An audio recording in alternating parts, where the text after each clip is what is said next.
அஸ்ஸலாமு அலைக்கும் வரஹ்மத்துல்லாஹி வபரகாத்துஹு. கண்ணியம் நிறைந்த அல்லாஹ்வின் நல்லடியார்களே, இஸ்லாமிய சொந்தங்களே, ஈமானி உறவுகளே, உங்கள் அனைவரும் மீதும் ஏக இறைவன் அல்லாஹ்வின் சாந்தியும் சமாதானம் என்றென்று நின்று நிலவட்டுமாக. ஆமீன் ஆமீன் யா ரப்பல் ஆலமீன். அன்பு நிறைந்த அல்லாஹ்வின் நல்லடியார்களே, நம் உயிரிலும் மேலான நபிகள் நாயகம் ஸல்லல்லாஹு அலைஹி வஸல்லம் அவர்கள் நம் மீது வைத்திருந்த அன்பும் அக்கறையும் பாசமும் பரிவும் எந்த அளவிற்கு நிறைந்ததாக இருக்கிறது என்று நாம் பார்க்கின்ற போது, குர்ஆன் முழுக்க நபியினுடைய அன்பை பறைசாற்றும் விதத்தில் வாழ்க்கை வாழ வைப்பதற்காக அல்லும் பகலும் பாடுபட்டவர்கள் நபிகள் நாயகம் ஸல்லல்லாஹு அலைஹி வஸல்லம் அவர்கள். நம் மீது அளவு கடந்த அக்கறை கொண்டவர்கள். அல்லாஹ்வின் அன்பிற்குரியவர்களே, பிறக்காத குழந்தைக்கு பெற்றோர்களாக இருந்தாலும் கூட பிரார்த்திப்பது இல்லை.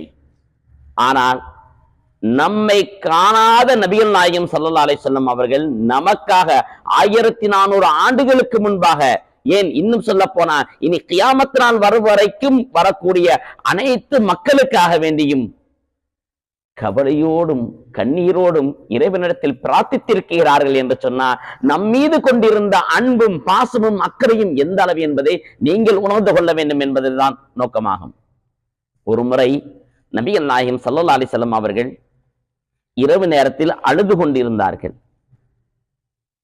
ஜிப்ரீல் அலைஹிஸ்ஸலாத்து வஸலாம் அவர்கள் வருகை தந்து, அஸ்ஸலாமு அலைக்கும் யா ரசூலல்லாஹ், நபியே,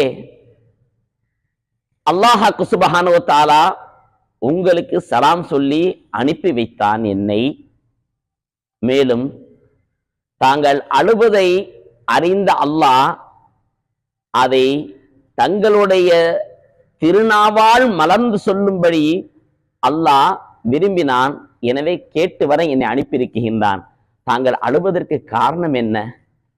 எதற்காக அழுகின்றீர்கள்? உங்கள் தேவை என்ன? அதை அல்லாஹ் நிறைவேற்றி தருகிறேன் என்பதாக சொல்லுகின்றான். நபிகள் நாயகம் ஸல்லல்லாஹு அலைஹி வஸல்லம் அவர்கள் கண்ணீர் மல்க அவர்கள் ஜிப்ரீல் அலைஹிஸ்ஸலாத்து வஸலாம் அவரிடத்தில் சொன்ன பதில் என்னவென்று தெரியுமா? உம்மத்தி உம்மத்தி உம்மத்தி, என் சமுதாயமே என் சமுதாயமே, இறைவன் என் சமுதாயத்தை மன்னிக்க மாட்டானா? அவர்களுக்கு மோட்சத்தை கொடுக்க மாட்டானா? என் உம்மத்தினர்களுக்கு அல்லாஹ் சொர்க்கத்தை கொடுக்க மாட்டானா என்ற கவலையில் நான் அழுது கொண்டிருக்கிறேன் என்று சொன்னார்கள். இதே போல ஒரு முறை நபிகள் நாயகம் ஸல்லல்லாஹு அலைஹி வஸல்லம் அவர்கள் அன்னை ஆயிஷா ரலியல்லாஹு தஆலா அன்ஹா அவர்களுடைய இல்லத்தில் இருந்தபோது, ஆயிஷா ரலியல்லாஹு தஆலா அவருடைய அந்த மதி நுட்பத்தை கண்டு, அவர்களுடைய அணுகுமுறையும் பேச்சும் ஆற்றலையும் அறிவையும் கண்டு நபிகள் நாயகம் ஸல்லல்லாஹு அலைஹி வஸல்லம் அவர்கள் இறைவனிடத்தில் கையேந்தி பிரார்த்திக்கின்றார்கள். இந்த பிரார்த்தனையை கேட்டுவிட்ட அன்னை ஆயிஷா ரலியல்லாஹு தஆலா அன்ஹா அவர்களுக்கு அளவுக்கு அதிகமான சந்தோஷம். அந்த சந்தோஷத்தால் கைகால் தெரியாத அளவிற்கு துள்ளி குதித்து விடுகின்றார்கள். அல்லாஹ்வின் தூதர் ஸல்லல்லாஹு அலைஹி வஸல்லம் அவர்கள் எனக்காக துஆ செய்து விட்டார்களே, என்னை பேர் சொல்லி அல்லாஹ்விடத்தில் பிரார்த்தித்து விட்டார்களே என்ற மகிழ்ச்சியால் அந்த சந்தோஷ வெள்ளத்தில் மூழ்கின்றார்கள்.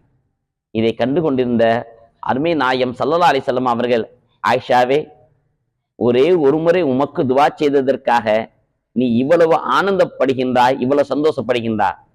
ஆனால் ஒவ்வொரு நாளும் ஒவ்வொரு நேரமும் ஒவ்வொரு வக்து தொழுகையிலும் நான் என்னுடைய உம்மத்தினர்களுக்காக, என்னுடைய சமுதாய மக்களுக்காக, அவருடைய ஈடேற்றத்திற்காக, அவருடைய பாவங்கள் மன்னிக்கப்படுவதற்காக நான் அல்லாஹ்விடத்தில் துஆ செய்து கொண்டே இருக்கிறேன் என்ற தகவலை அன்னை ஆயிஷா ரலியல்லாஹு தஆலா அன்ஹா அவர்களிடம் சொன்னார்கள். அதுபோலவே ஒரு முறை வெளியூர் பிரயாணத்தை மேற்கொண்டிருந்த நபிகள் நாயகம் ஸல்லல்லாஹு அலைஹி வஸல்லம் அவர்கள் இரவு படர்ந்து விட்டது. சஹாபாக்கள் எல்லாம் ஓய்வெடுக்க வேண்டிய தருணம் வந்து விட்டது.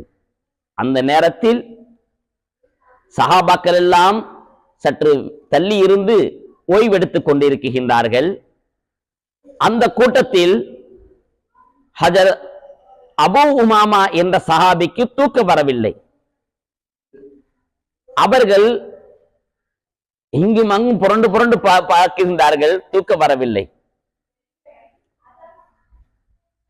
உடனே அவர்கள் என்ன செய்கின்றார்கள், நபி என்ன செய்கிறார்கள் என்று பார்த்து வருவோம் என்பதற்காக அவர்கள் நபி ஸல்லல்லாஹு அலைஹி வஸல்லம் அவர்களிடத்திற்கு அமைதியாக வருகின்ற போது நபி ஸல்லல்லாஹு அலைஹி வஸல்லம் அவர்கள் விழித்திருக்க நபியின் அருகிலே இருவர்களும் அமர்ந்திருக்கின்றார்கள்.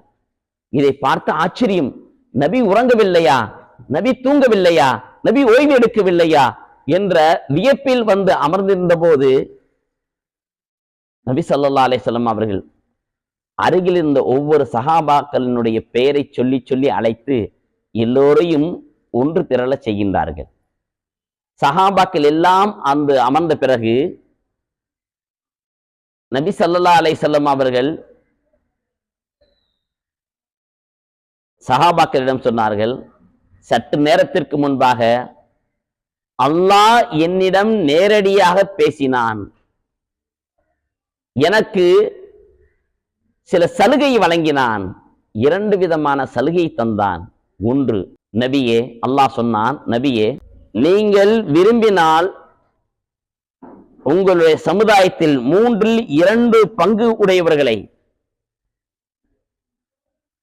நான் எந்த விதமான கேள்வி கணக்குமின்றி எந்த விதமான தண்டனையுமின்றி அவர்களை மன்னித்து அவர்களை சொர்க்கத்திற்கு அனுப்பி வைத்து விடுகின்றேன். இதை நீங்கள் விரும்புகின்றீர்களா, அல்லது உங்களுடைய சமுதாயத்தில் இருக்கக்கூடிய எல்லா மனிதர்களுக்குமே, முஃமினான எல்லா மனிதர்களுக்குமே உங்களுடைய ஷஃபாத்தை நான் தர விரும்புகின்றீர்களா என்று கேட்டபோது நபிகள் நாயகம் ஸல்லல்லாஹு அலைஹி வஸல்லம் அவர்கள் இதை சொல்லிக் கொண்டு இருக்கும் போதே சஹாபாக்கள், யா ரசூலுல்லாஹ், எங்களுடைய தாயும் தந்தையும் தங்களுக்கு அர்ப்பணமாகட்டும், தாங்கள் என்ன சொன்னீர்கள், தாங்கள் என்ன சொன்னீர்கள், அதை முதலில் சொல்லுங்கள் என்று சஹாபாக்கள் ஆர்வத்தோடும் எதிர்பார்ப்போடும் கேட்டபோது நான் இரண்டாவதை தேர்ந்தெடுத்தேன். என்னுடைய ஷஃபாத்தை முழு சமுதாயத்திற்கு கிடைக்க வேண்டும் என்பதை நான் தேர்ந்தெடுத்தேன்.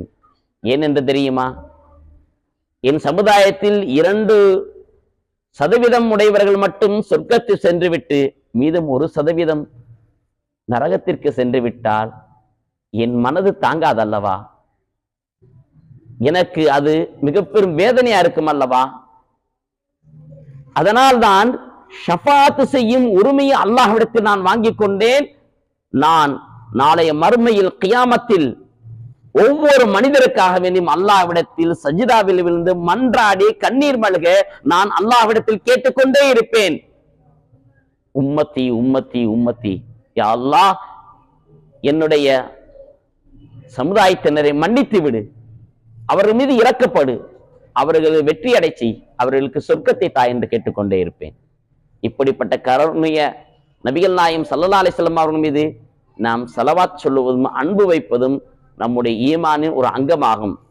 நபிகள் நாயகம் ஸல்லல்லாஹு அலைஹி வஸல்லம் அவர்களை பற்றி அல்லாஹ் திருமறையில் சொல்லுகின்றான், முஹம்மது ரசூலுல்லாஹ் வல்லதீன மஅஹு அஷித்தா அலல் குஃபார் ருஹமா பைனஹும். இந்த முஃமின்கள் மீது கருணை உள்ளவர்களாக, கிருபை உள்ளவர்களாக முஹம்மது ரசூலுல்லாஹி ஸல்லல்லாஹு அலைஹி வஸல்லம் அவர்கள் இருக்கின்றார்கள் என்று அல்லாஹ் பறைசாற்றுகின்றதை நாம் உணர்ந்து கொண்டு அந்த நபியின் மீது அதிகம் நேசத்திற்குரியவர்களாக, அன்பு வைக்கக்கூடியவர்களாக வாழ்வதற்கு எல்லாம் அல்ல அல்லாஹு தஆலா பேரருள் புரிவானாக. அஸ்ஸலாமு அலைக்கும் வரஹ்மத்துல்லாஹி வபரகாத்துஹு.